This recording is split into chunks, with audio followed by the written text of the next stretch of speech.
শীতের সিজন চলে আসলো আর শীতের সিজন আসায় চিতই পিঠা খাওয়া হবে না।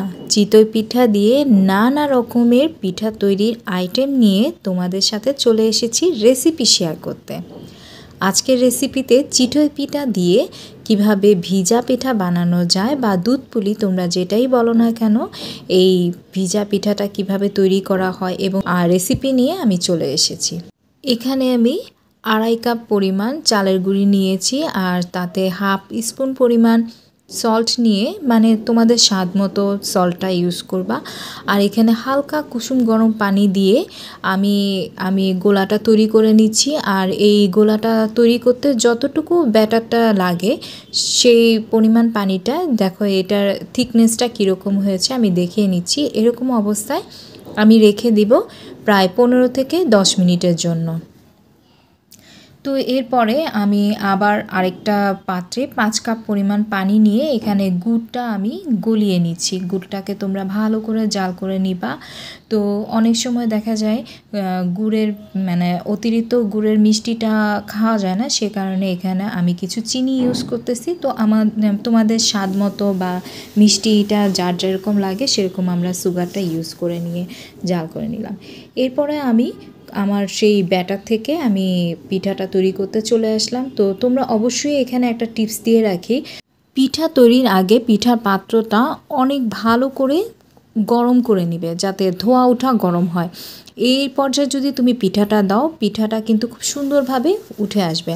আর পিঠাটা হতে 2 থেকে 3 মিনিটের বেশি লাগার কথা না, তো এর মধ্যেই হয়ে যাবে। এখন আমি ওই শিরার মধ্যে পিঠাটা ভিজিয়ে নিচ্ছি। এরপরে আমি দুধ জাল করে নিব। এখানে আমি 3 কাপ লিকুইড মিল্ক নিয়েছি আর এটাকে খুব ভালো করে জাল করে একটু ঘন করে নিব। আর এর মধ্যে আমি দিয়ে নিচ্ছি পাউডার মিল্ক হাফ কাপ পরিমাণ। আর এই পাউডার মিল্কটা দেওয়াতে হবে কি, দুধটা একটু ঘন হয়ে আসবে। আর এখন আমি এই দুধটাকে ভালো করে জাল করে নিচ্ছি। এখন এর মধ্যে দিয়ে নিচ্ছি সুগার বা চিনি 4 স্পুন পরিমাণ। তো এটা তোমাদের স্বাদ অনুযায়ী তোমরা দিবা। তো অনেকে মিষ্টি খেতে পছন্দ করে বেশি, আবার অনেকে মিষ্টিটা একটু নর্মাল বা কম খেতে পছন্দ করে। তো তারা সেইভাবে তাদের টেস্ট অনুযায়ী মিষ্টিটা ইউজ করবা।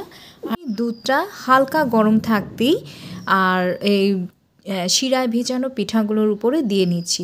তবে গরম দুধটা দিবা না, কারণ গুড় কিন্তু ফেটে যেতে পারে। অনেক সময় গুড়ের মধ্যে একটা ছাঁকড়া ভাব, দুধটা জমে যেতে পারে। সে কারণে হালকা টেম্পারেচার, সহনশীল, তোমার আঙ্গুলটা যাতে আঙ্গুলটা যাতে সইতে পারে এরকম টেম্পারেচার দুধটা আসলে পরে তখন এই দুধটার মধ্যে দিয়ে দিবা। আর এটাকে যদি সারা রাত ধরে ভিজিয়ে রেখে সকালবেলা খাও, অসাধারণ লাগে। এই কনকনে শীতের আবহাওয়ায় এই দুধ চিতই পিঠাটা এত বেশি ভালো লাগে খেতে, আমি আসলে তোমাদের বলে বোঝাতে পারবো না। তো এটা খেয়ে অবশ্যই বানিয়ে টেস্ট করে দেখব। তো আজকের মতো এই পর্যন্তই। আল্লাহ হাফেজ।